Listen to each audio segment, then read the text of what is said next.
the multi-resistance series ohm meter. That I showed that how this ohm meter looks like and how it scale, why it scale, how to take care the variation of EMF, which is of internal battery, and how you can make, what about the scale and how you can make the multi-range series ohm meter. Now in the first slide I have said that the ohm meters, different types of ohm meters, and different types of measurement of resistance, like measurement of low resistance, measurement of medium resistance, and measurement of high resistance. And we are reading measurement of medium resistance, which is in between 1 ohm to 100 kilo ohm. And we said that there are different types of different way to measure. So it is a kind of series measurement, it's a kind of shunt measurement, and there are many ways. So we have read the series measurement. Now next, today we will go with the shunt ohm meter. So you see the circuit diagram of a shunt ohm meter. So you see that there is an EMF which is denoted by E, and you see there are one resistance which is R1, and there is a meter. It is PMMC meter. Rm is the PMMC meter resistance. Im is the current of PMMC meter. And you note the 2 points A and B, and you can measure the unknown resistance. So you connect the two terminal of the resistance in A and B. Again, to tell, you see, compared to earlier resistance, earlier way of measurement, which is a series type, here it is a shunt type. Why it is a shunt type? You see that there is a Ix or AB or Rx, which is unknown resistance, is connected in shunt with the PMMC meter. So again, there will be one EMF or internal battery, whose EMF is said as E, and you see that I1 current will be flowing. R1 is the resistance, and we call it the scale adjusting resistance. Rx is the unknown resistance. Rx is the unknown resistance. Rm is the PMMC meter resistance. Rm is the PMMC meter resistance, and switch S is the switch. So you have to connect the unknown resistance in the port of A and B. So you have to connect the unknown resistance in between A and B, and you see the meter scale. Okay, here you note the meter scale. Earlier what I said, that infinity will be left hand side and right hand side it will be 0, but here again it becomes natural. Left hand side will be 0, and gradually when it move to right hand side, infinity will get at the right hand side. So it is quite natural scale, not very upbeat or opposite, and AC is the switch. So you see that when AB, the terminals where you want to employ the resistance which you want to measure. So when the terminals AB are shorted, suppose you connect the terminal A and B with a wire, so that means it is shorted. So if it is shorted, that means there is no resistance connected in this terminal. That means the resistance Rx of this terminal is 0. So the resistance Rx of this terminal is 0. And if the resistance Rx of this terminal is 0, you see that how much current is flowing through the meter. So if it is 0, the battery will drive and some current I1 will start flowing, as Im has some resistance, Rm has some resistance, and another part there is no resistance. So the whole current will pass through the path AB, and as the whole current will pass through the AB, there will be no current Im passing through the PMMC meter, so there will be no deflection. So pointer will mark at 0. Okay. So when the terminal, again I am summarizing, when the terminal AB are connected with a wire or it is shorted, So Rx will be equals to 0. The whole current will flow through the terminal AB and meter current will be 0, and the pointer will show the 0 deflection. That means it will not deflect. Okay, so it will show the 0. So now when the Rx is removed and there is nothing connected between A and B, that means the terminal A and B are open circuited. So the terminal when A and B are open circuited, that means the resistance in between A and B is infinite. So Rx is infinity. And if the resistance is infinity, no current will pass through the terminal AB. All the currents will pass through the terminal through the meter Rm, and the meter will deflect, and you have to ensure that the current should not be more than the rated current. And when this current will pass, what will happen? The meter will deflect to its maximum value, that means full scale deflection, and that you mark as the infinity. Okay. So when AB are short circuited, it will be 0. When AB are open circuited, it will show the infinity. Now the selecting the proper value of R1. How you select the value of R1? You will select the value of R1 so that the maximum current of the pointer is limited. Okay, that means you can select R1 so that the maximum current of the meter will be limited. That means you can change R1 to work with the meter at the different range of the measurement of resistance. Okay, so the selecting the proper value of R1, this maximum position of the pointer can be made to full scale of the meter, and this position is marked at the infinity on the scale. So shunt type ohm meter has a 0 at the leftmost position and has the infinity at the right end of the position or the full scale deflection current. So when are not under measurement means that nothing is connected across the terminal, so Rx will be infinity. The battery always drives. So here you see that even if Rx is infinity, battery is driving a current to the ohm meter or to the PMMC meter. So think that when even you are not using the meter to measure any resistance, still the battery will drive some current through it. So even if you don't use the meter, the battery will gradually drain and the meter deflection you will get. So to avoid this, you have to incorporate a switch which is S, and switch should be open when you are not using the meter. The switch will be closed only when you are using the meter.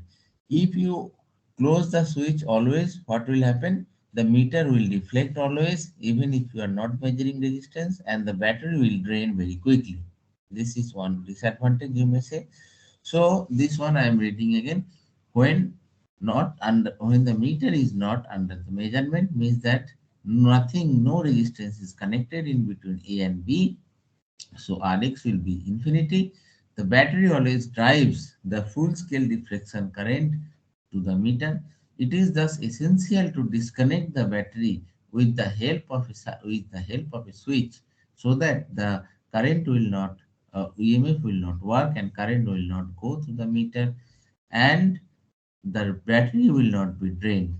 Okay, so the switch is required to prevent the battery for draining out when the instrument is not used. So if you are using there are two main difference from outside. You can see that shunt type ohm meter, the scale 0 is on the point 0 is on the left hand side of the scale, and point infinity will be on the right hand side. This is the first thing. Next thing, you will see that there will be a switch and you have to always disconnect the switch when you are not using the ohm meter. Now let's see if you have any query.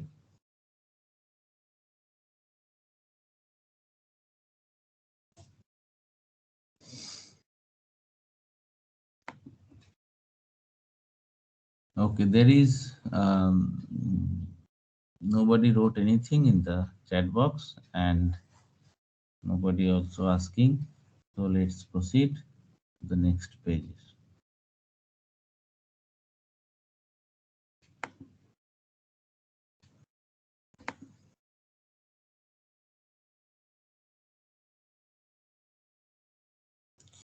Now there is next thing will be the shape of the scale. How will be the shape of the scale? In the series type meter, we have seen the shape of the scale will be more dense as it goes, as it increases, and it will be less dense at the near point to zero. Now we will see how there will be the shape of this shunt type meter. So internal resistance of the ohm meter, what is the internal resistance of the ohm meter? That is Ri, and that will be the parallel combination of R1 and Rm.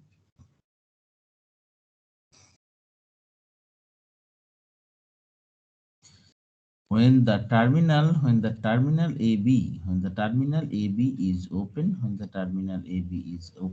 then you will see that when the terminal AB will open, then you will see that current from EMF E will start and it will go through the R1 and Rm and it will come back to E. So then current I, full scale deflection when there is nothing connected, that will be E by R1 plus Rm. Now if Rx is connected in between, what will happen? If Rx is connected, then Rm and Rx will be in parallel and then R1 will be in series. So the total current I1 will be passing. That will be the E divided by the total resistance, and total resistance will be R1 plus Rm and Rx in parallel. So the total resistance will be R1 plus Rm Rx by Rm plus Rx, and the current I1 flowing will be E divided by R1 plus Rm Rx by Rm plus Rx. The meter current Im will be I1 by Rx plus Rm into Rx. Okay.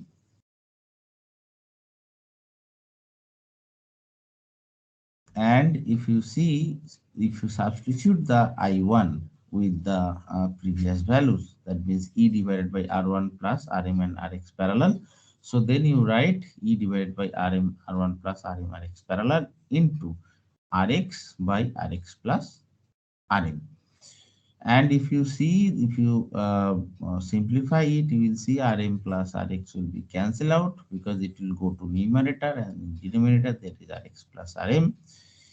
And you see that it will be Rx into R1 plus Rm divided by R1 into Rm plus Rm Rx. And if you rewrite, the numerator will be same. If you see that the last term, and R1 Rm will come, and Rx if you take out R1 plus Rm. So this will be the ratio of Im by IFSD. That means Im means the current flowing through the meter when the resistance is unknown resistance Rx is connected, divided by the full scale deflection current. And if you see that the last term, that will be, you can rewrite it differently with the R1 plus this one, R1 plus Rm divided from the numerator as well as denominator. So numerator will be Rx and denominator will be Rx plus R1 Rm by R1 plus Rm. And you can write Rx by Rx plus Ri, where Ri will be equals to this. So Im will be IFSD, full scale deflection, into Rx by Ri plus Rx. So here from the above equation, you can see that the meter current will increase. Meter current will increase as the Rx will increase almost linearly when the resistance Rx is to be measured is smaller the values than the R. Okay, so if the resistance Rx which you want to measure is small, and then you can see that this Rm may be linearly increasing. But when it is high, then it will not be that much linear. So so what about the uh, scale? About the scale, in the shunt type ohm meter is thus almost linear in the lower range, but progressively becomes more and more cramped, that means dense, at the higher value of Rx. So shunt type ohm meters are thus particularly suitable to measurement of the lower end of the resistance, when the meter scale is nearly uniform, and then it will be easier to measure. So this is all about scale. So here we end the sun type ohm meter, which is also very easy for calculation and concept wise. Let me see if you want to ask anything. Okay, Akanksha is saying that sir, in Ri should not be it Rx instead of R1. Let me see. In Ri,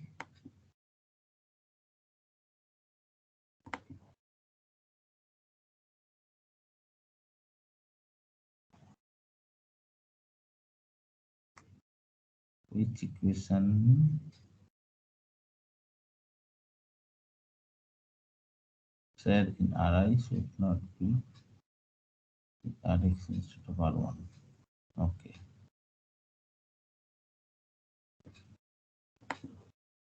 Rx instead of R1. Yes, yes, you are correct. It will be Rx instead of R1. Yes, you are correct. Yes, Akanka, thank you. You are correct. So this is wrongly written.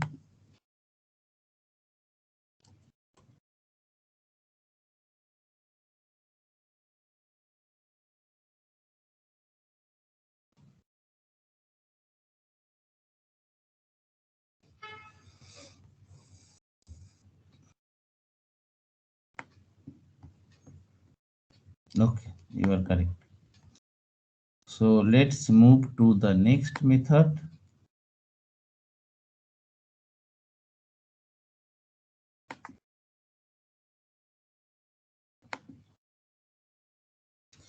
So voltmeter ammeter method for measuring resistance. Okay, so this is a very simple way of measuring resistance, and we call it the voltmeter ammeter method of measuring resistance. So you see that the measuring the voltmeter ammeter method, the concept is very simple. Suppose you calculate, you measure the voltage, you have a resistance which is unknown, you have an EMF in the circuit, and you measure the current flowing through the resistance Rx, and you measure the voltage drop across the resistance, and you divided this one V by I, you will get the resistance Rm inside. This is very simple way of measuring resistance. You know, you measure the V, you measure the I, you divide it the V by I, you will get the resistance because it's a Ohm's law. V is equals to IR.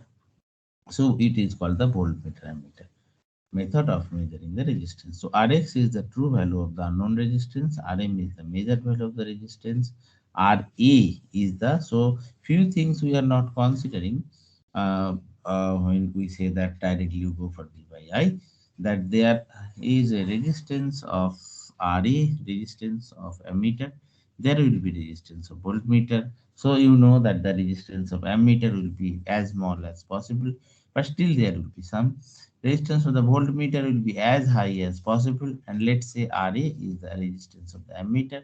Let's say Vr will be the resistance of the voltmeter. Sorry, Vr will be the voltage drop across the resistance or V, and Rv will be the resistance of the voltmeter, which will be very high. Rx is the value of the unknown resistance. So, so the same thing I'm writing. Rx is the true value of the unknown resistance. Rm is the measured value of the unknown resistance. Ra is the internal resistance of the ammeter. Rv is the internal resistance of the voltmeter. Now, if you see case A and case B, we are considering two cases. Let me put it somewhere else. Yes, this is better. Okay. So, if you see, so there will be two cases, case A and case B.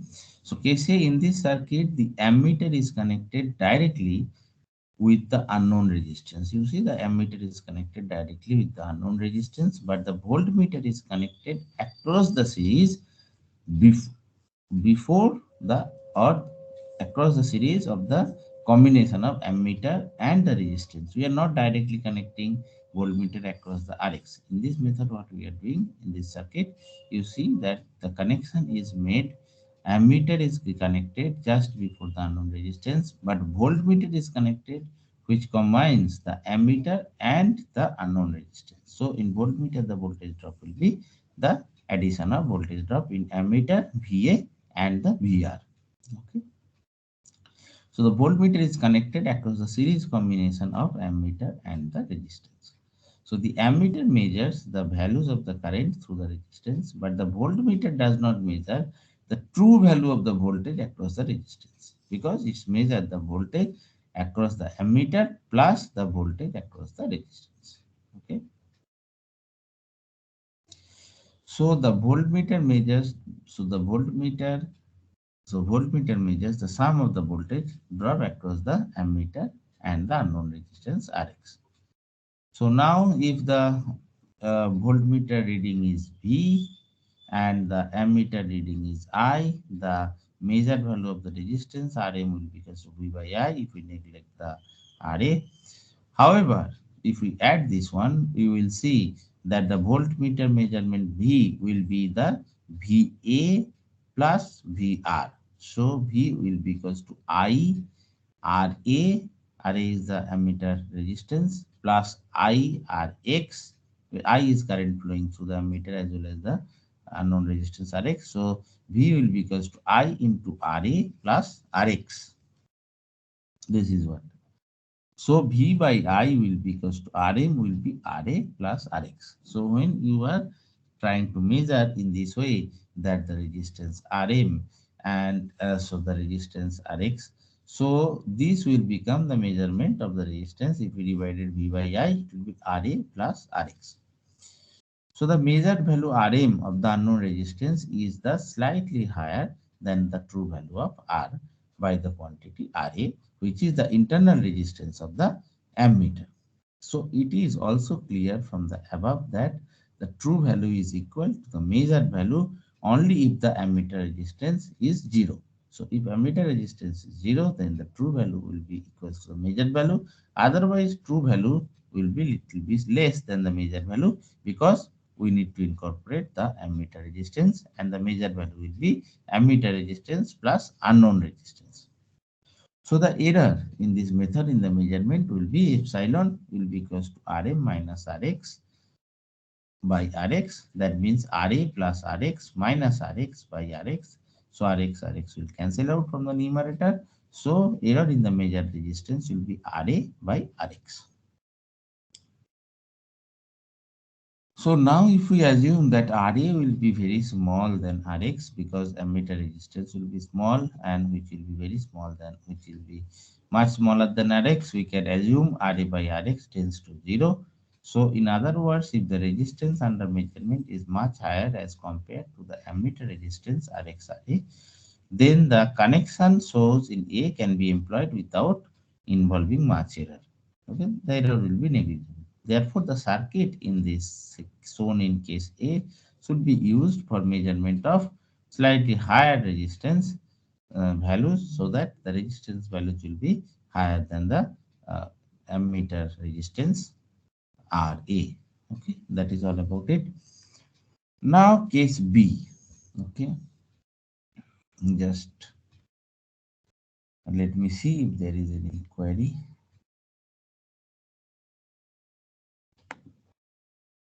Still now there is no query. Okay, then proceed.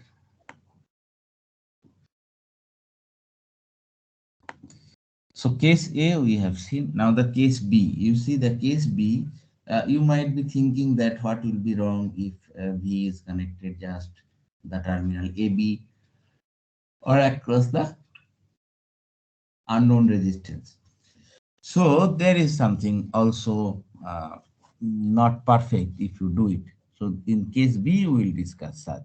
Now in case B, as you see, we have connected voltmeter just across the unknown resistance Rx. Okay, but then how we will connect the ammeter A? That you have to connect then before the voltmeter. So the current ammeter I will be the combination of the current IR flowing through the Rx and current IV flowing through the voltmeter.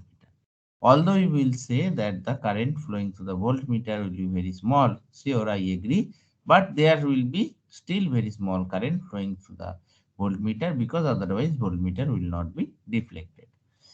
So if you see that the EMF E is there, there is some ammeter A is connected, then the voltmeter is connected just across the Rx. So RV will be the potential drop across the resistance Rx, and I will be the current of the of IR and IV, and E will be the EMF. So case B in this circuit, the voltmeter is connected directly across the unknown resistance. Voltmeter is connected directly across the unknown resistance, but the ammeter is connected in series with the parallel combination of voltmeter and the resistance Rx. So in this circuit, the voltmeter is connected directly across the unknown resistance, but the ammeter is connected in series with the parallel combination of voltmeter and the resistance Rx. So thus the voltmeter measures the true value of the voltage drop across the resistance, but the ammeter does not measure the true value of the current flowing through the resistance Rx. Rather, it measures the current flowing through the resistance Rx and a small current which is flowing through the voltmeter V. So if the voltmeter reading is V and the ammeter reading is I, so V will be equals to IR into Rx, IR into Rx, that will be V will be equals to IV into RV, that is true. And then I will be equals to IV plus IR. So now the measured value of the resistance will be measured value of the resistance will be Rm, which will be as per our calculation V by I. That means V by I means IB plus IR. That means V by IB means V by RV, and IR means V by Rx. So all V will cancel out. So Rm will be equals to RV into Rx by Rv plus Rx. If you divide it by Rv, Rx divided by 1 plus Rx by Rv. Okay, this is all about it. So what did we get? We get the resistance Rm will be equals to Rx by 1 plus Rx by Rv. So the measured value Rm of the unknown resistance is thus lower than the true value Rx, because we have Rv is not infinity, it is very high, but it is not infinity. As it is not infinity, Rx by Rv also will be very small, but it will not be perfectly zero. So the measured value of Rm of the unknown resistance is thus lower than the true value of Rx by a quantity related to the internal resistance of the voltmeter. So it is also clear from the equation above that the true value is equal to the measured value when Rx by Rv will be tends to 0, means that voltmeter resistance is infinite, then Rx by Rv will tends to 0, then the Rm will keep the Rx. In other words, if the voltmeter resistance is much higher as compared to the resistance under measurement, so if Rv is very greater than Ra, that means if voltmeter resistance is much higher than compared to the resistance under measurement, so Rv is very greater than Rx under measurement, not Ra. Rx, then the connection method shown in B can be employed without involving much error. So if Rv is very greater than Rx, then this is can be involved within much error. Therefore, the circuit in case B should be used for the measurement of lower resistance values. Okay. So if the Rx values is Rv is very greater than Rx, not Ra. Okay, this is wrongly written.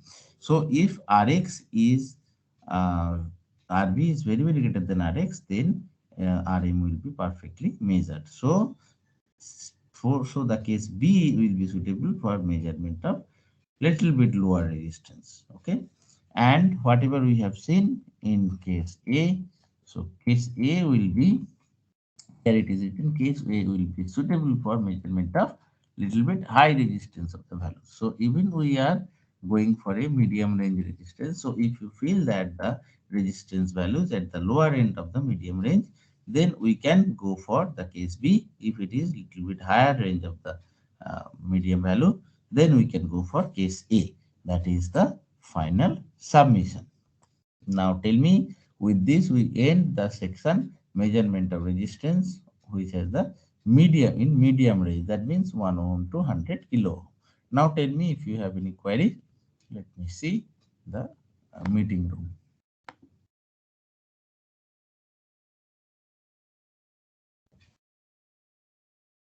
Let me know if you have any doubt or anything. So we'll proceed to the next. And we have to have a discussion on the date of the Viva. So what I am thinking that what about your engagement or classes in Friday, this Friday, second half. So are you people free? Because most of you might be free in second half, although you have some elective. Let me know. Please tell me the Friday second half. Are you free? Or up to what time you are free? Quickly. Accordingly, we'll make our plan.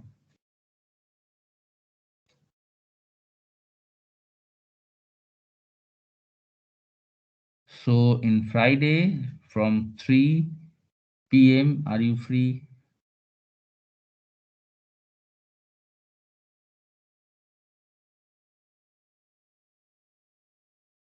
Okay, fine.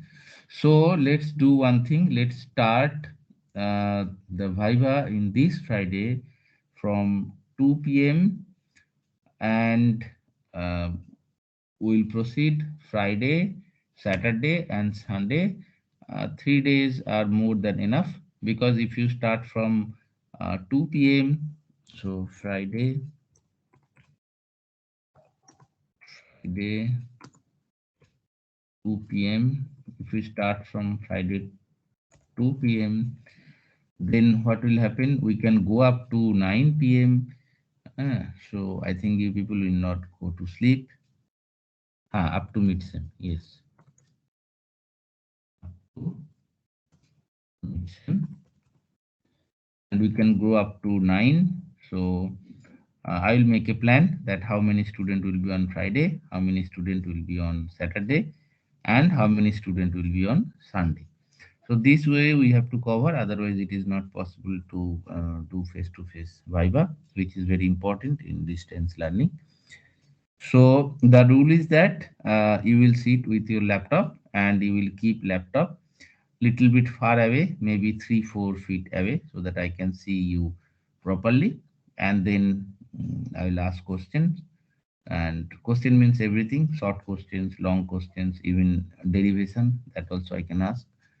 And you will be with your pencil and pen and paper, sitting in front of laptop, maybe 3-4 foot away, so that I can see your notebook as well, what you are writing. And typically it will be around 10 minutes and not more than that, because we have class strength around 70, so it will be not more than that. And everybody I will take and I will mark accordingly. Okay.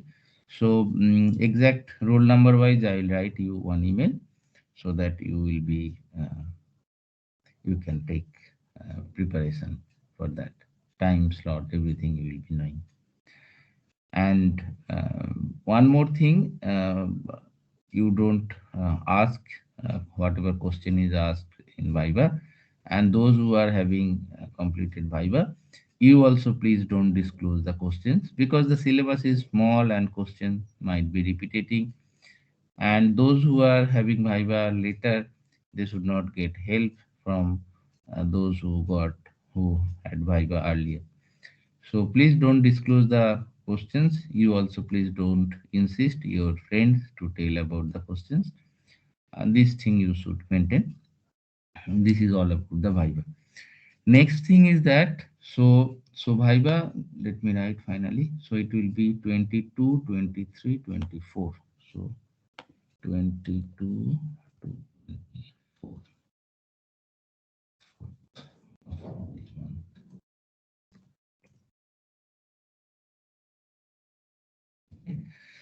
Now, next thing is that today, are you willing to go for a second class? That means class from 10 to 11 today, so that tomorrow class we can I can leave, or you want to complete only up to 1 hour class today and then tomorrow one class I will be taking.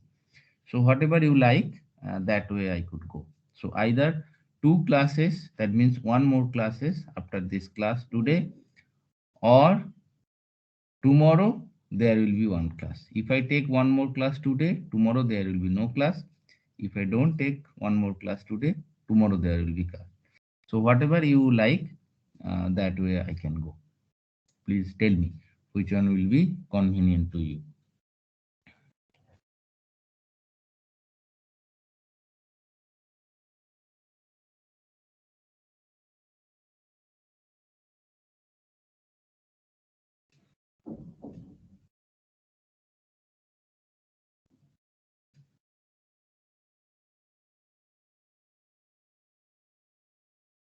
Please write something, tell something.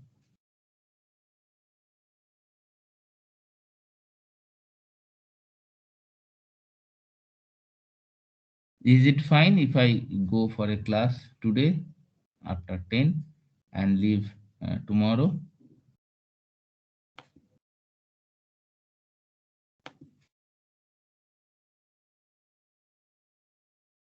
Okay, fine.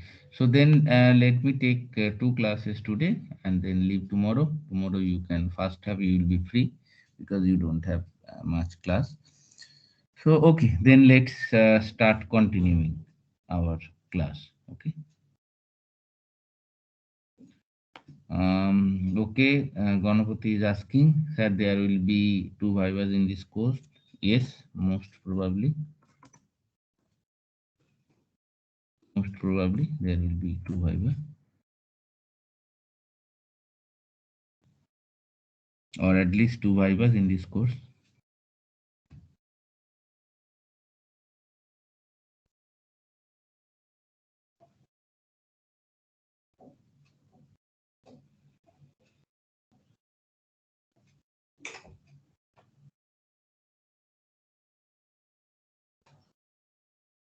Okay, so now we can start.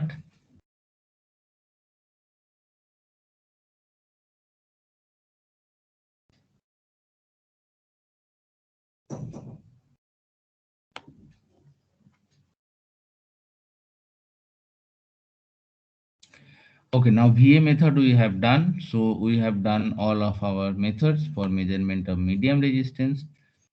Then, so I said that we divided our work or our measurement in the three categories. One is medium resistance, one is low resistance, another is high value of resistance. So we have finished. So medium resistance is most important because whenever you go for measuring some resistance, and most probably it comes under the range of medium resistance, and sometimes it comes up in the range of very high resistance. But measurement of low resistance is very special, so it arises in a few cases. So we finish the methods of measurement of medium resistance. Now we will go for measurement of low resistance, then we will go for the measurement of very high resistance. So the method used for measurement of medium resistance are not suitable for measurement of low resistance. Why? So first question which may arise in our mind, that whether the methods which we are using to measure for the medium resistance, whether that will be suitable for measurement of low resistance or not. This will not be suitable for measurement of low resistance, because what is the reason? Because this is due to the fact that resistance of leads and contacts. So suppose you have different circuit contacts, you have different leads through which uh, you are using leads which you are using in circuit. So those have the resistance. So whenever we use a contact, we use a wire, we consider that those resistance are zero. But when we are going to measure the low resistance, then the contacts, leads, contacts, those resistance becomes appreciable in comparison to the low resistance and under measurement. For example, if you see, a contact resistance could be 0.001 ohm, causes a negligible error when a medium resistance of value say 100 ohm you are going to measure. But the same contact resistance 0.001, same contact, but the same contact resistance 0.001, it may cause an error of 10% while measuring the low resistance of value 0.01. So the main takeaway point is that when we are trying to measure when we are trying to measure a medium resistance, the contact resistance, the resistance of the wire, everything, although they are there, but they will be very, very negligible in compared to the resistance we want to measure. But the same is not true when we want to measure a small resistance, then the lead resistance, contact resistance, and the wire resistance, all those things will become comparable with the low resistance which we want to measure. So, a special type of construction techniques need to be used for measurement of low resistance to avoid errors due to leads and contacts.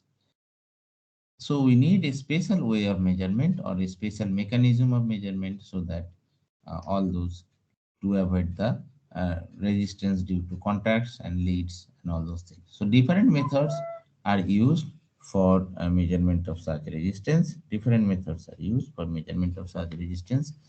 For example, voltmeter ammeter method that can be used, Kelvin's double bridge method that can be used, and potentiometer meter method that can be used. So generally three types. All those things you read from Sahani. Sahani is the golden book.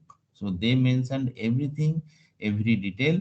Although there are a few errors which are very obvious to detect, but apart from those, the Sahani book is very, very good, very detailed. They have mentioned everything with numerical solutions and everything they have mentioned. It's very good book. So when you see, I am following the Sahani. So when you see that the different methods, there are three different methods. One is voltmeter ammeter method, another is Kelvin double bridge method, which is very, very popular, and another is potentiometer method. Okay. So now voltmeter ammeter method. So in principle, the voltmeter ammeter method for measurement of load resistance is very similar than we have what we have discussed.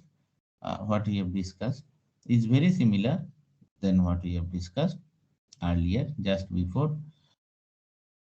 So, or it is very similar to that of used for the measurement of medium resistance as described in these previous sections.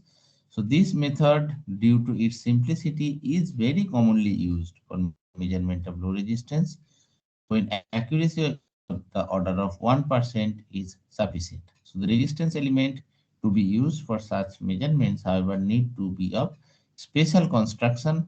Low resistances are constructed with the four terminals as shown is 4.14. So whenever we want to use that method, the resistance which you want to measure should be a different configuration that is discussed here. So here you see that the unknown resistance which is marked as the dotted circle, and as I say that there are the different constructions. So unknown resistance, you see it is here, this one, and you see that the potentiometer terminals, there are two, and there are two terminals which is the current terminal. So basically the four large terminals are made out of the resistance, and what is connected when ammeter you want to connect, you connect with the terminal C and C dash. When you connect the voltmeter, you connect with the terminal P and P dash. Okay, and the whole dotted circle is the unknown resistance. So that's the main point, that when you want to use the unknown resistance, use to measure the unknown resistance, which is small, low value of unknown resistance, and using voltmeter ammeter method, then the resistance need to be configured differently. Instead of two terminals, that resistance you should configure such as it has the four terminals. So four terminals are mentioned here, which is P dash, which is called the potential terminal, because the voltmeter is connected there, and there are two other terminals, C dash, which is called the current terminals, where the ammeter is connected there. Okay, now you see that there is supply, and there is current terminals, and there is potential terminals, and you see there are a specific advantage of this configuration. In this configuration, you could see So I'm making it, sorry, I'm making it just 1 minute. And this one, I can do it like this. Now let's go. So you see that one pair, so there are two pairs of terminals, C dash and PP dash, and an emitter is connected through the terminal C dash in C dash, and another with the C dash, and another two terminals P and P dash are connected with the voltmeter. So one pair of terminals C dash called the current terminals, that is what it is mentioned with C, is used to lead current to and from the resistors, and the voltage drop across the resistance is measured between the other two terminals, which is P and P dash, called the potential terminals. So the voltage indicated by the voltmeter is thus simply the voltage drop of the resistance across the potential terminal PP dash. So when you see that the voltmeter, there will be some indication of the voltage, and that voltage indicates the voltage drop across the potential terminals, which is P and P dash, and does not include any contact resistance drop that may be present at the current terminal CC dash. Okay, so this is important. So the voltage indicated by the voltmeter is thus simply the voltage drop of the resistor across the potential terminal PP dash, and does not include any contact resistance or drop that may be present at the current terminal CC dash. So we are separating these two. So contact drop at the potential terminal PP dash, however, that is also included, but however that is less itself, since the current passing through these contacts are extremely small. You know that the voltmeter resistance is extremely high, so current passing through the contact terminal PP dash is extremely small. So even there are the contact resistance are included, those are voltage drop due to those resistance are very small. Okay, extremely small, even zero under the null valence condition. Owing to high resistance involved in the potential circuit, the resistance of the voltmeter is very high. That is the owing to very high resistance involved in the potential circuit. So very small current will flow, and the contact resistance voltage drop will be very small, even zero. In addition to that, since the potential circuit has a high resistance voltmeter in it, any contact resistance drop in the potential terminal PP dash will be negligible with respect to the high resistance involved in the potential circuit. So potential circuit, always I was saying, it's a high resistance because the resistance of the voltmeter is very high.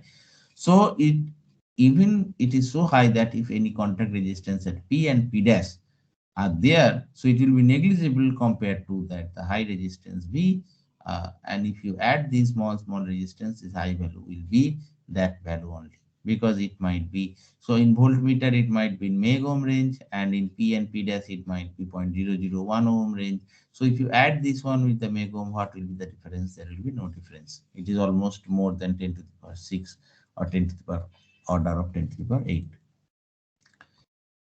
Okay, so precise measurement in this method requires that the voltmeter resistance to be appreciably high. If it is not that much high, then the contact resistance will be comparable.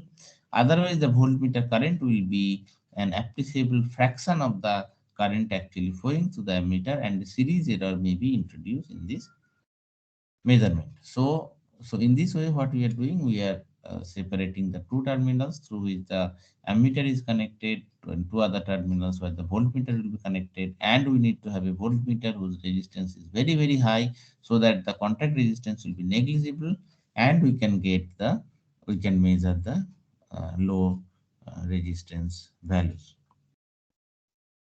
Okay.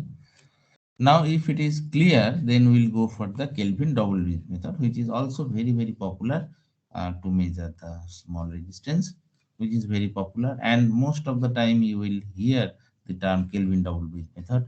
So if in your Viva or in your placement interview, if anybody asks what will be the method you will be using for measurement of low resistance, definitely you tell them that Kelvin double bridge. So they will recognize, and it is better to tell them Kelvin double bridge method. This is very popular and standard method of measuring resistance which is small in values. Okay, so you see that when we say that Kelvin double bridge, so there are two terms. Kelvin is the scientist name, so so there is may not be any meaning of such. But if you see the double bridge, so these two terms, double and bridge, these two has the meaning.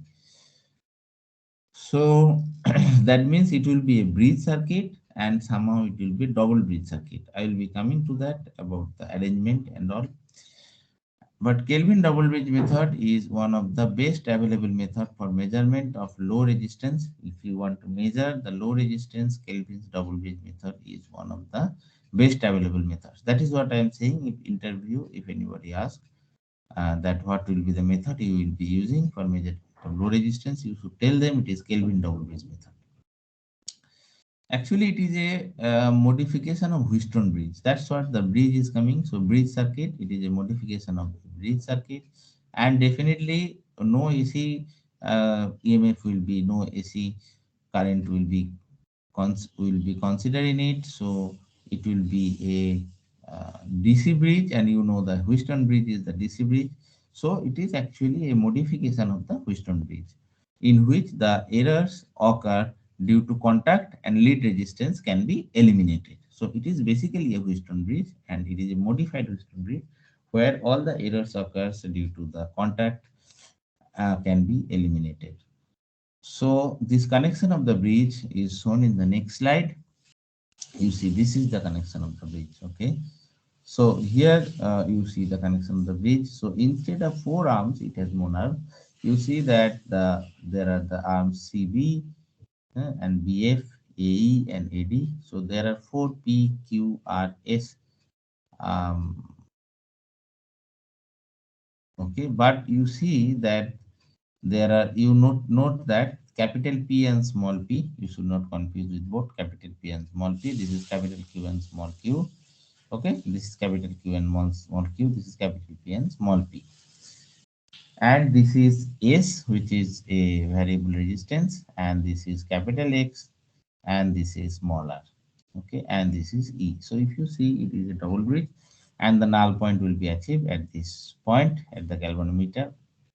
So if you try to compare the Wheatstone bridge with it, you will see that in Wheatstone bridge, you will see this galvanometer same way. You will see P and Q in the same way. But here you see that the two, so one contact is B and another contact of the Wheatstone bridge is kind of expanded through the resistance, Okay, is a kind of expanded through the resistance, and small r is included. DE and the EMF is connected there. So in Wheatstone bridge, if you see, these two will not be there, they will be directly connected and there will be no r. So here these two connections are kind of expanded with the resistance and a EMF is there. Okay. So this is all about Kelvin's double bridge. Now, if you see the Kelvin's double bridge, so X, capital X is the unknown resistance. That's what we are doing. Earlier we do Rx, now we are writing capital X. So capital X is the unknown resistance to be measured. S is the known value of the standard load resistance. S will be the known value of the standard load resistance, and it can be variable. Small r is a very low resistance connecting the lead used connected the unknown resistance X to the standard resistance S. Okay, so you see that this, what I am saying, that this point, one junction is same, another junction is expanded. How it's expanded? Expanded to the unknown resistance, it's expanded to a variable but known resistance, and then the connection lead small r is the resistance in between the lead connection of unknown resistance and variable resistance. That is also considered as small r. All other resistance like capital P, capital Q, small p, and small q are of the medium range. And once you once your galvanometer G is deflected, you keep on changing or varying the value of the resistance S, so that a null point is achieved at the point G. So by varying the resistance S, a null point is achieved by at the point of G. So under balanced condition, when your bridge is balanced, potential at the point A and B must be equal. In order that, how we know that potential between A and B are equal? Because the galvanometer will show the no deflection. So you have to change S slowly so that you receive a point of no deflection at galvanometer G. So at galvanometer G, you will receive a point of no deflection. So what you will see at that point, so your balance condition or null point is achieved. So under this balance condition, the potential at the nodes A and B must be equal because you have achieved the balance condition. In order that the galvanometer gives G gives a null deflection, means no deflection. Since at balance condition no current flows through the galvanometer, it can be considered to be an open circuit. So there is no connection in between A and B in such condition, and you can consider this as the open circuited, and the circuit can be presented as follows, like this. Okay, so it is open circuited. So just A and B you can disconnect so that you will see that there is no current flowing, so it is open circuited. So your circuit becomes like this. So P, Q, small q, X, S. So then S you know, value of S you know. And then if you see how the current is flowing, you see that current I is flowing through capital X, then current I2 is flowing through the small p and capital small p and small q. Then I1 is flowing through small r, where I1 will be equals to I2 minus I. And then again, I is flowing through the S. That is what the current is flowing through. Now, if you start doing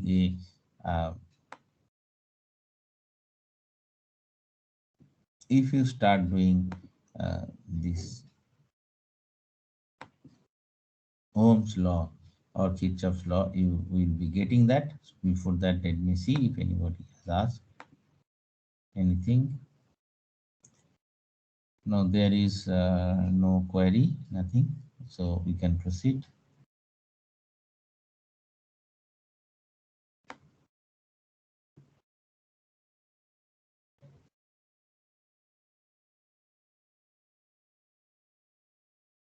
Yes, now let's see. So here at the balance condition, the circuit is on the right hand side. So you see that I1 and all those things are flowing. So now at the balance, under the balance condition, the potential at the node A and B are equal. That's what I am repeatedly saying.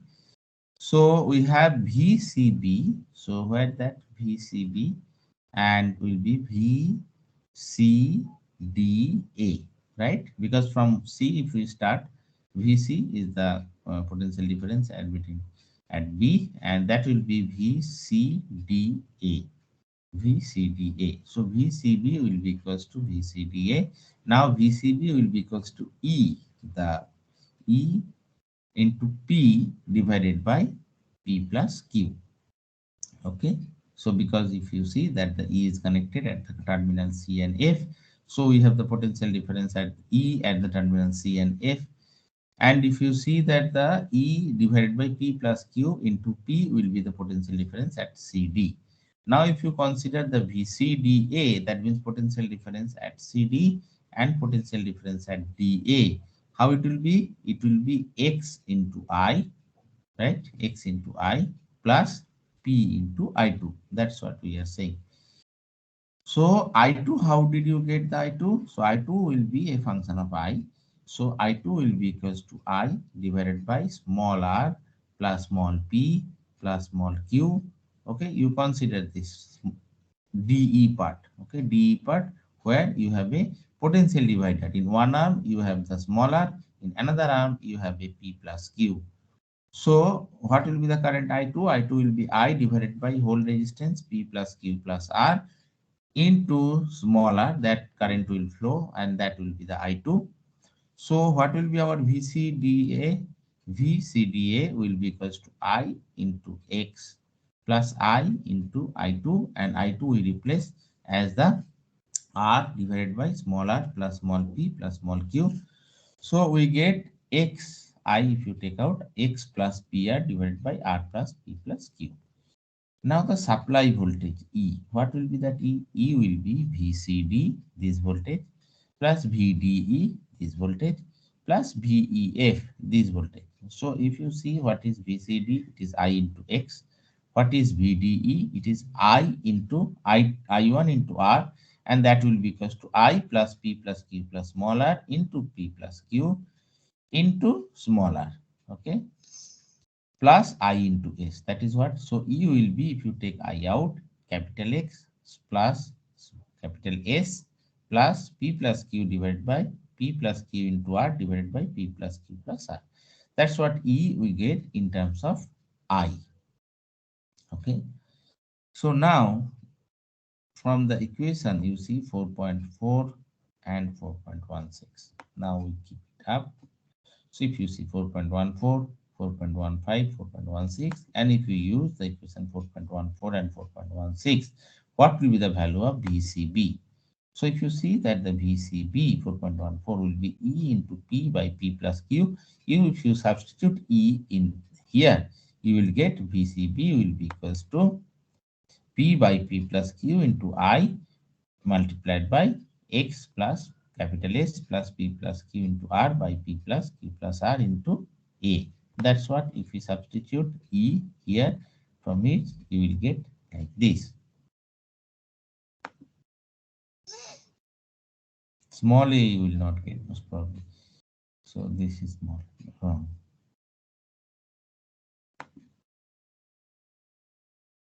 There is no small a. That is wrong. Small a will not be there. So now the balance equation VCB will be equals to VCDA can now be rewritten as, so VCB we substitute this here, okay, and VCDA we substitute here, and then we keep on. So VCDA will be what? This one, VCDA, this one, I into X plus PR by R plus P plus Q. That is what we are substituting here, okay.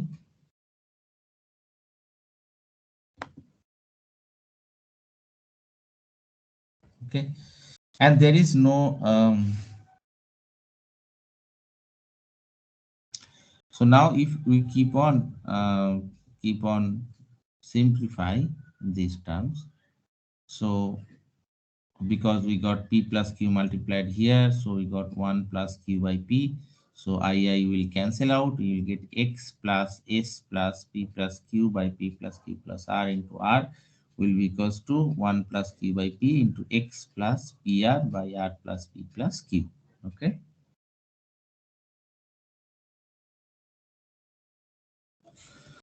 And then here if we write capital X plus S plus P plus Q by P plus Q plus R into small r will be equals to X multiplying plus PR by P plus Q plus R, and we are multiplying with Q by P, then Q X by P, then Q P by PR to P plus R plus Q. Small a will not come. I don't know how they write.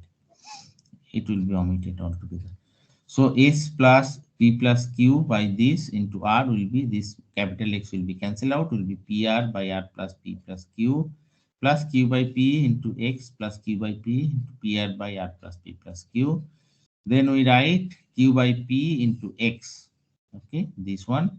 And all the terms we keep on the right hand side. That will be S plus this plus this plus this, and we are taking this R minus, we are writing R minus PR. So you will get, and then Q by P into PR by this. Okay.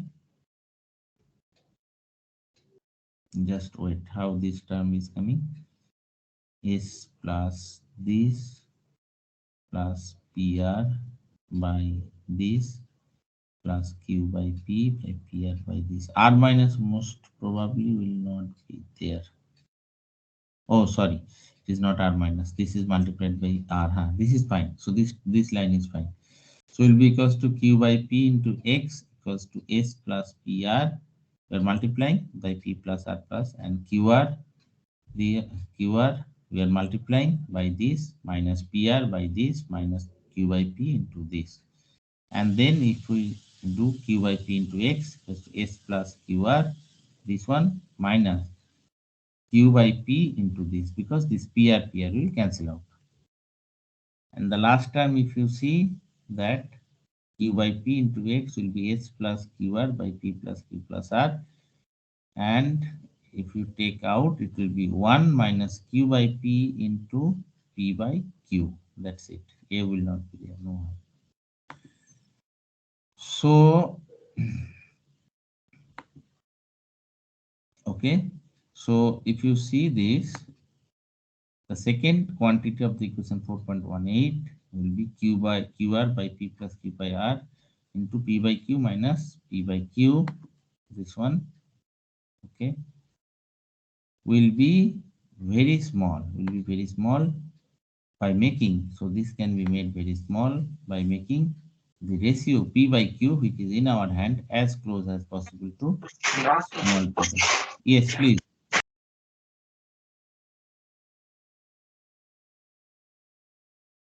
Anybody want to ask anything? Let me see. No. Okay. So the second quantity of the equation is p q by r. This can be made very small by making the ratio p by q as close as possible to small p by q. In that case, there is no effect of the connection of lead resistance and small r on the expression for the unknown resistance. Thus, the expression for the unknown resistance x can be very simple, follow the Wheatstone bridge, which is capital X will be equals to P by Q into capital S. Okay. So, if I know P by Q, we know the S because it is variable and known, we can find out the capital X. So, let's see how this is follows.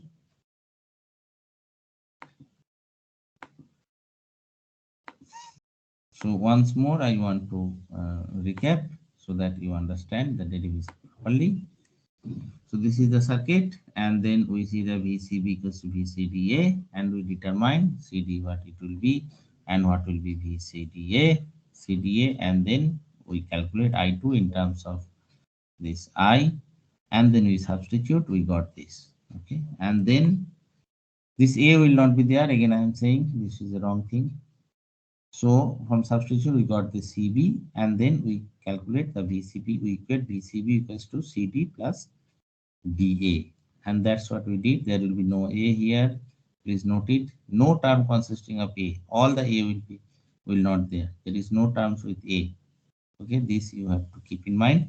And then you can substitute. You can do simplification. It's a very simple thing, and you can reach to the equation of this, which says that S plus QR by P plus Q plus R 1 minus this one. You are taking S plus this one 1 minus Q by P into P by Q, because Q r we are taking, R will cancel P by Q.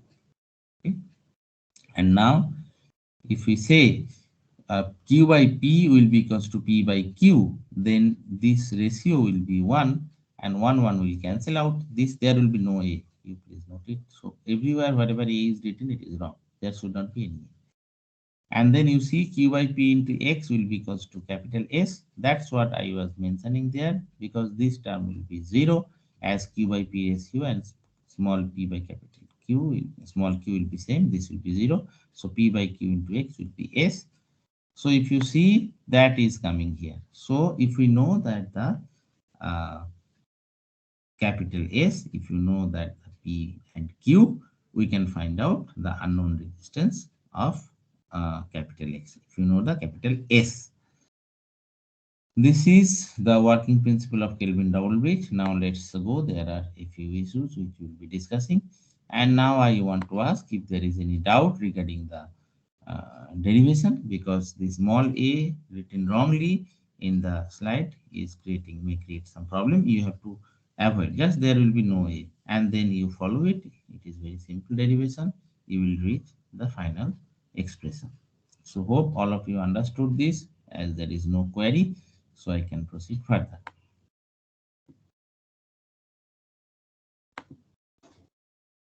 Okay.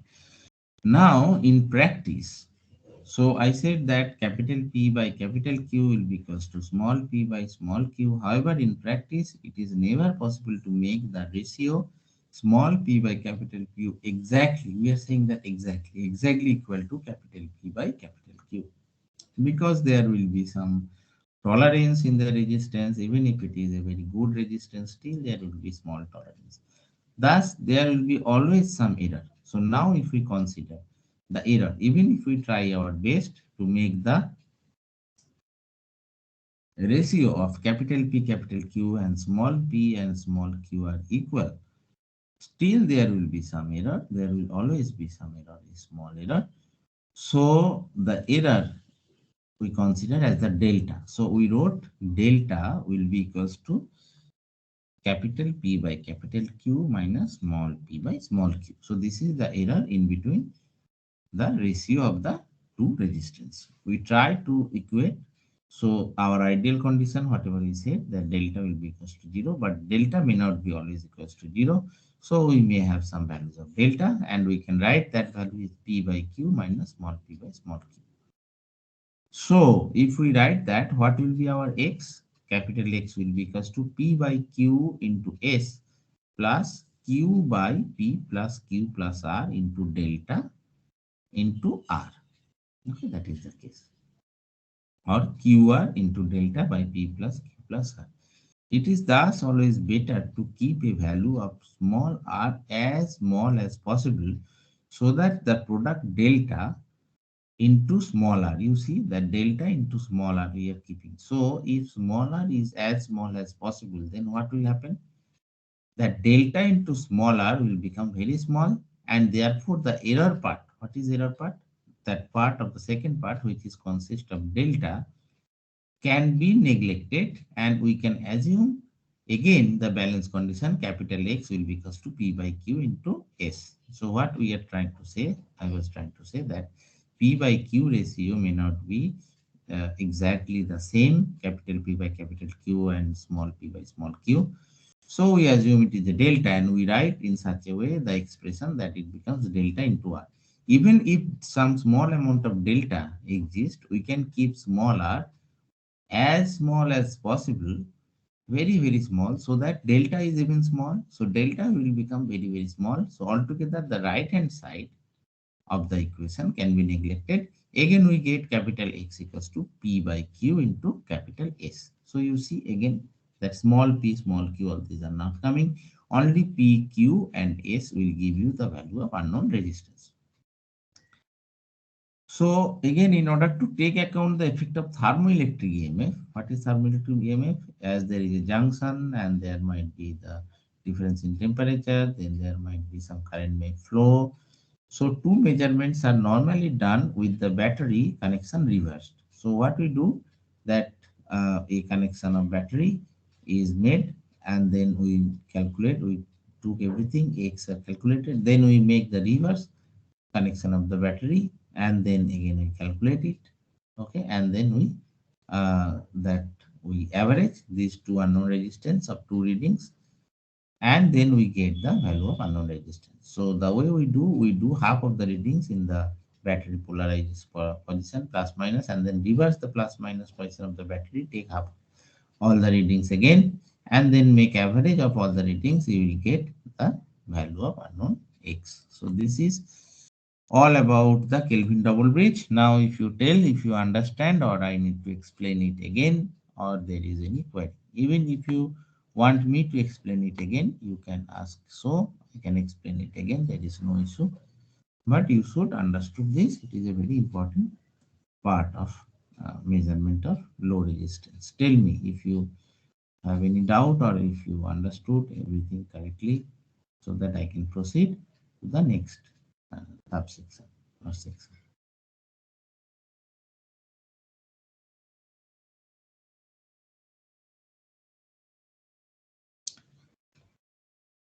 As there is no response, maybe you understood it everything correctly. It is not very difficult also. So let's proceed to the next. So let's take one numerical, which will be very easier to solve. Still, it is better to have an example because a lot of times I am speaking with only theory. So a terminal resistor was measured with the help of a Kelvin's double bridge and having the following components. Standard resistance is 98.02 uh, nanowatt, and ratio arms is 98.00022 ohm. Mm, Standard resistance maybe NW is wrongly written. We'll see. And 202 watt outer ratio arm is 98.025 and 201.96 watt resistance linked across the standard resistance, unknown resistance 600 nanowatt. Calculate the value of the unknown resistance. So X is P by Q 98.025 by Q is 201.96. Yeah, so this W is mentioned wrongly. All will be ohm. So no W, all will be ohm. So now you see that 98.025 by 201.96 Q into S. S is 98.02 into 10 to the power minus 6. It is not MW. It is actually the micro ohm. Okay. So 10 to the power minus 6. Micro M ohm. Wrongly written. Micro ohm. And the standard resistance S is 98.02 standard resistor. So plus it is given to QR, Q into R. Q is 202. So 202 units is wrongly written. R is 600. 600 unknown, small unknown, standard resistance, small r, 600, and P plus Q plus R, and then P by Q. All these you substitute. You will get X will be equals to 47.62 micro ohm. You see, so small resistance we are measuring, although there are lead resistance and everything. This is very interesting. So this everything is written, this unit is wrong. You take the unit of the resistance unit, then you will get. So X we are measuring. Okay. So if you see the value of the right hand side will be very, very small.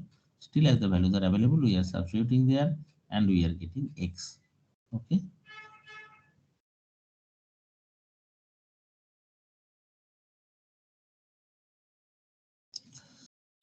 Okay, next method, let's proceed. So potentiometer method. So next method of measuring the low resistance is the potentiometer. I said the 3 meters, BI method, then Kelvin's double bridge, then potentiometer method. You see that the potentiometer methods is very simple.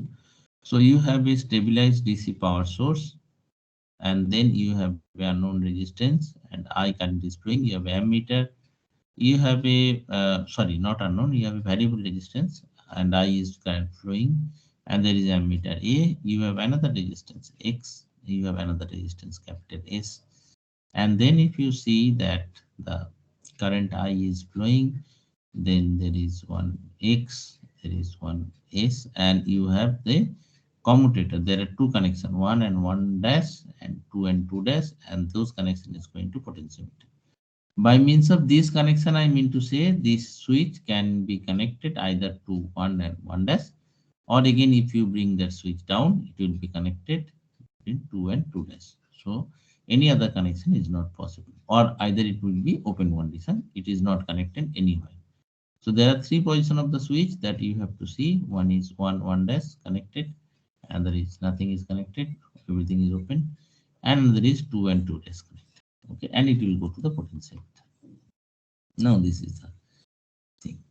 So the unknown resistance X is the unknown resistance. Where we write the unknown things with X. So X is the unknown resistance, and it is connected in series with a standard known resistance S. So S is a known resistance, standard known resistance. Current through the ammeter A. Okay, current through the ammeter A in the circuit is controlled by a rheostat, which is given just before the A. You see variable resistance, that is the rheostat. A two pole double throw switch. That what I was describing how that switch will work.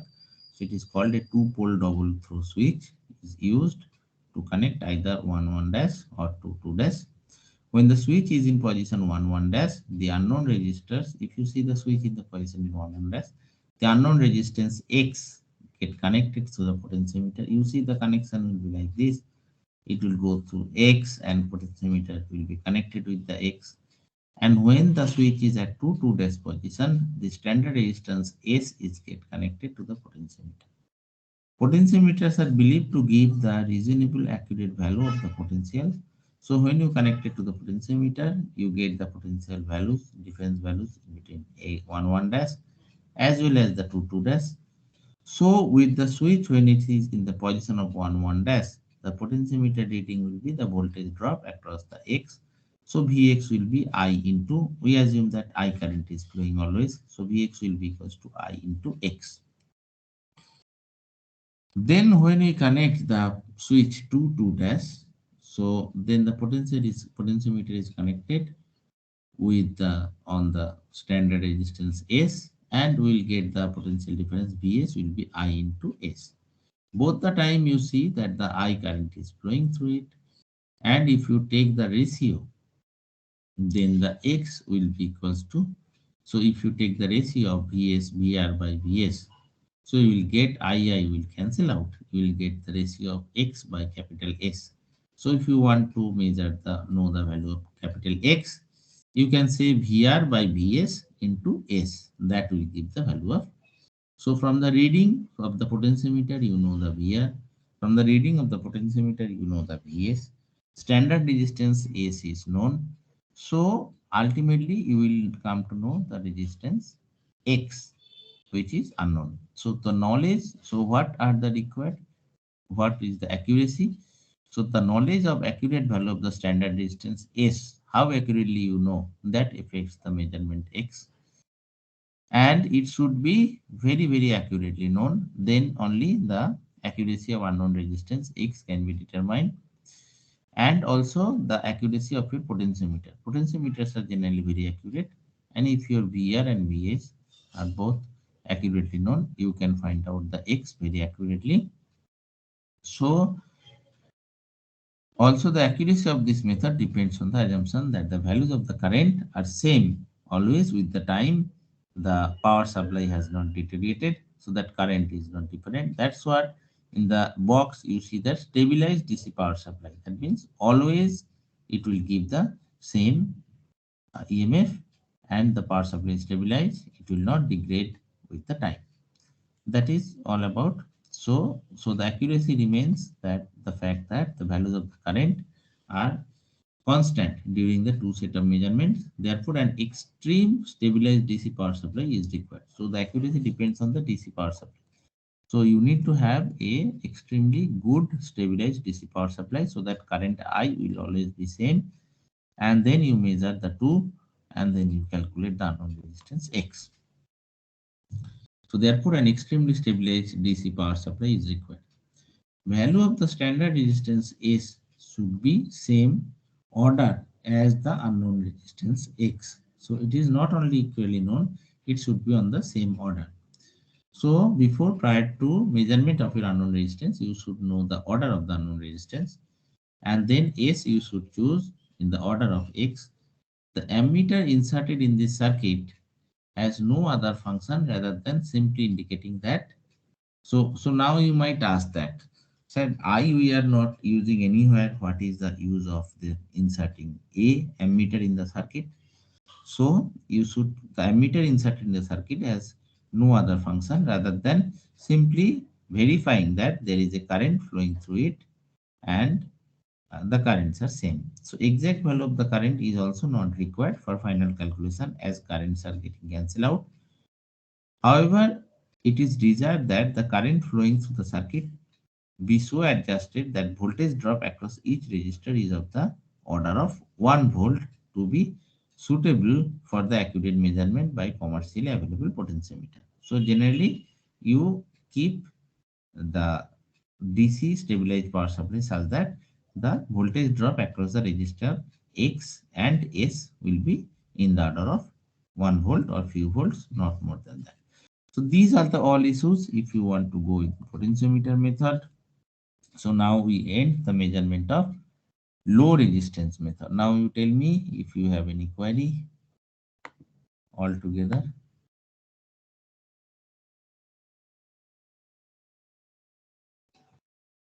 So Utkarsh Prakash is saying, what is the junction noise which commonly occurs in bridge circuit? Junction noise means what you are saying? Can you elaborate? Junction noise. What is junction noise?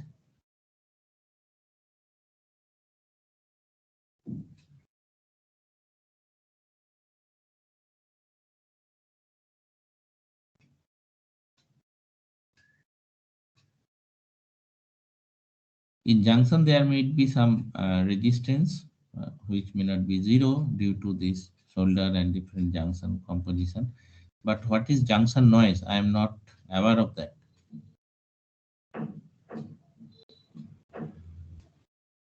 Oh, I see. So you mean to say that whatever the resistance comes in the junction, that we take care in the double bridge, and that is not taken care in the potentiometer method. And we assume that the potentiometer method, all the junctions, connections, whatever the resistance are there, and they are not affecting.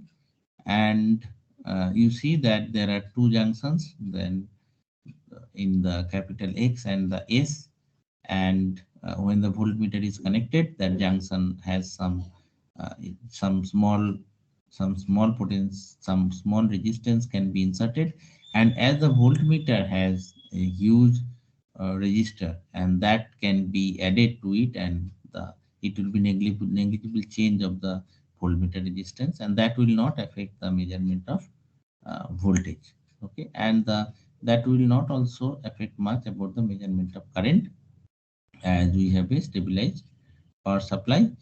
uh, it will give the same voltage, so it will not be as such a huge problem when you consider the measurement potential difference measurement and the measurement of current through potential method. So that is what. Okay, so it will not affect much, it will not affect. But if you compare the three methods, Kelvin double bridge is the most accurate. Okay, so if anybody asks, that's what I am emphasizing, that which method you will employ, you will ask that Kelvin double bridge, that will be the proper answer. But also with the other methods, it's possible to determine the accuracy of the low resistance quite accurately. Okay. Now let's start the next section, measurement of high resistance.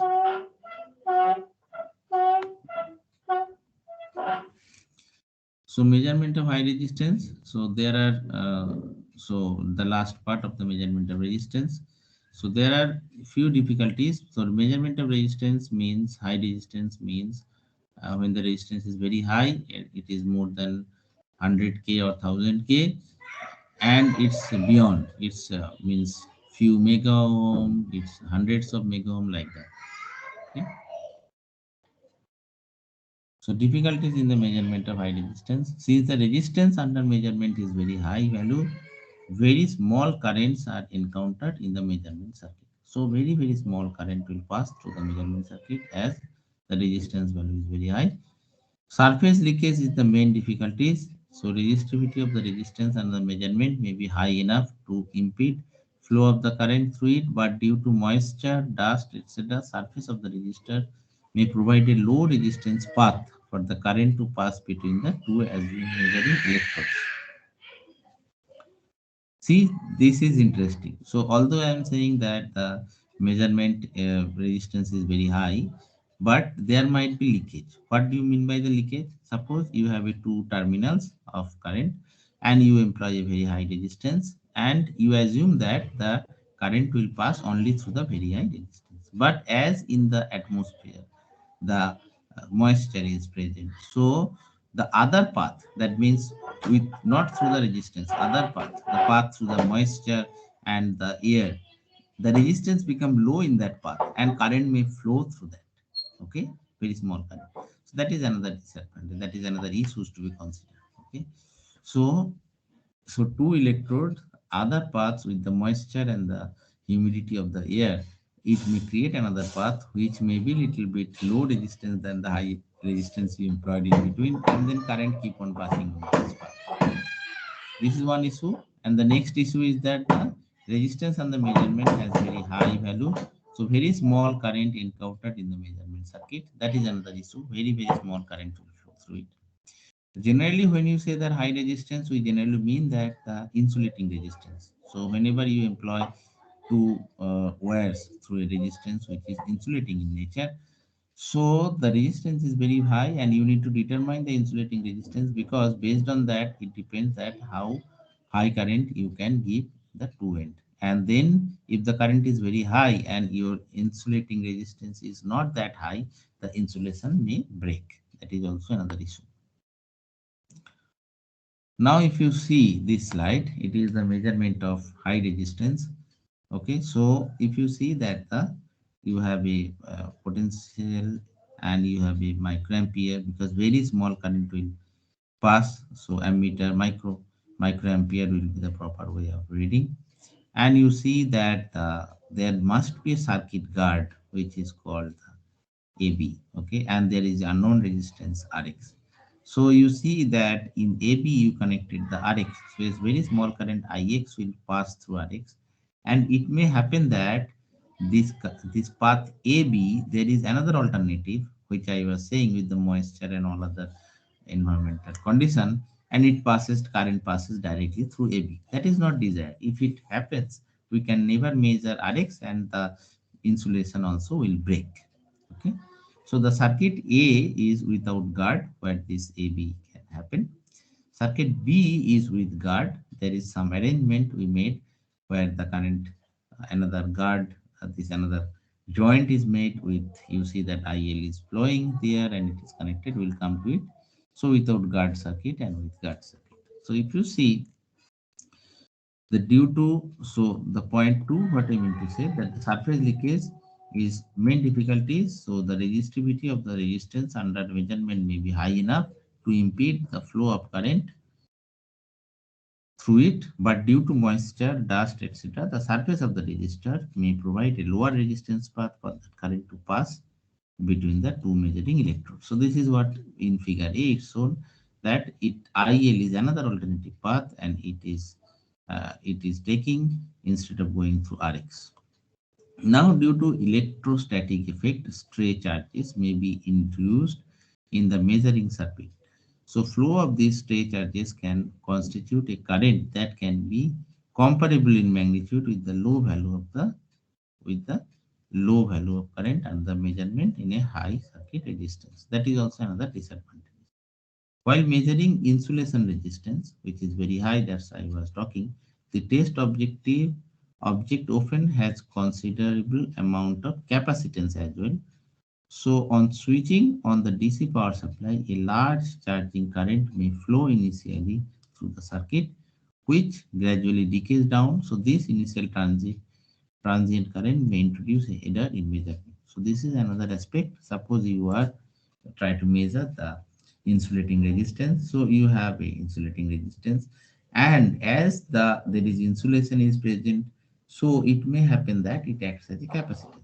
So once it acts as a capacitance, what it may happen that, so initially very high current may flow to charge the capacitor. So you should wait for some time before taking measurement, because once the capacitance effect is done, that means it is saturated, that much high current will not flow, and then it will be on steady state condition. You can take measurement so that the high resistance can be determined. Now another issue will be the high resistance measurement results are also affected by the changes in the temperature, humidity, and applied voltage inaccuracies. So you have to take care that control environment it should be ideally. Reasonably high voltage are used for measurement of high resistance. So if you want to measure high resistance, your voltage will be high because you have to pass very small current through. So reasonable high voltage are used for measurement of high resistance in order to raise the current to substantial values in order to be measured, which are otherwise it will be extremely low. So the associated sensitive galvanometers should also be used, because if you want to detect that much small current, you have to have very sensitive galvanometer which can detect even microampere current, even less, and need to be adequately protected. So you see the two effects. In one way, there is very high resistance which has the potential to break insulation and make damage. In another way, you have a very small rated and sensitive galvanometer, so that can detect microampere current. So this is the two contrasts. So you have to have proper insulation so that this galvanometer never get induced voltage or something from this high voltage source, and it is protected. And also you should take proper care when you are doing experiment, as you are doing with the high voltage. And the galvanometer, which is very sensitive and can detect very small current, should also be protected from the high voltage, not even direct contact, but even the induced voltage or some other effect, so that it will not get damaged. So these are the few issues you should take care while you are doing measurement, or you are trying to measure the very high resistance. And there are three methods, which is called the direct deflection method, loss of charge method, and megohm or mega. So there are three ways you can measure the very high resistance. So direct deflection method, loss of charge method, and megohm or mega method. So these three ways you can measure. And there are the issues I said that. So the break of insulation, measurement of very small current, and uh, and the considering the alternative path which may affect due to change in environment position and environment humidity and so on. And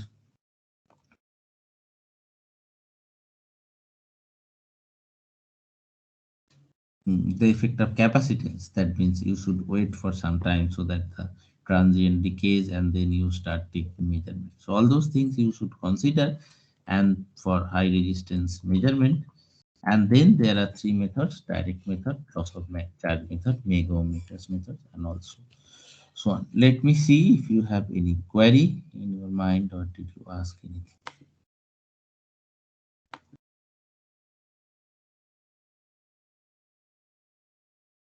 Okay, so you don't have any doubt. So today I think we can stop here. So and then uh, next week. So before that, tomorrow we don't have class. So what we'll do? So this measurement of high resistance we'll read. After that, we'll read that CRO, cathode ray oscilloscope. Okay, and then we'll go to the measurement of some physical parameters such as the temperature, pressure, length, distance, so on. That will go. So and before that we have Viva. So what we'll do next, we'll meet Friday for Viva. So Friday, Saturday, Sunday, 3 days there will be Viva. So I will tell you the roll number, accordingly make a plan. And tomorrow there is no class. And after this Viva, next week we will go as usual with our regular classes. Okay. So this is the plan, and gradually we will keep on going, and then we have end sem exam, and then we will be taking another Viva, end sem Viva. And then before that, maybe one class test if you want, it can be conducted. So that is the full plan. And so syllabus for Viva is, I said again, so syllabus for Viva is the mid sem exam. Okay, the mid sem syllabus, right? So so that I wrote maybe somewhere. So syllabus up to mid sem, that is the syllabus. Okay, so you read everything like theory questions, quiz questions, single line questions, derivation, everything. Anything can be asked, and I can ask to write on your paper, on derive on your paper, and so on. Okay, so time is 10 minutes. We'll go for 10 minutes question answer then, because a lot of students take vibe. Okay, so that is all about. So now, if you have any doubt, you can ask, and if there is no question, we can uh, now leave or stop here, and we'll meet during the Viva, and after that, as usual, classes will be conducted. Okay. So thank you all of you for attending the class. Even today is holiday, so you attend the class. Thank you for that, and we'll meet on Viva, and hope all of you will be well prepared to give the Viva properly. Okay. Thank you again. Now we can stop here and leave.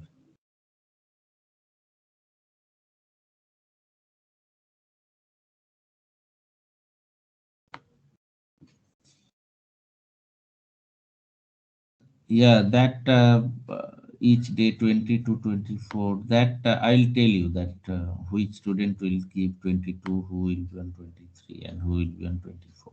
Okay. So I'll write one email describing the plan. Okay.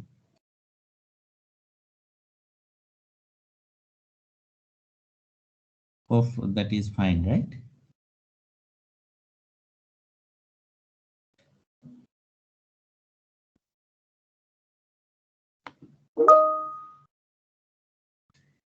Okay. Thank you. Then, okay. Okay. Then leave now. We'll meet during the. Thank you again.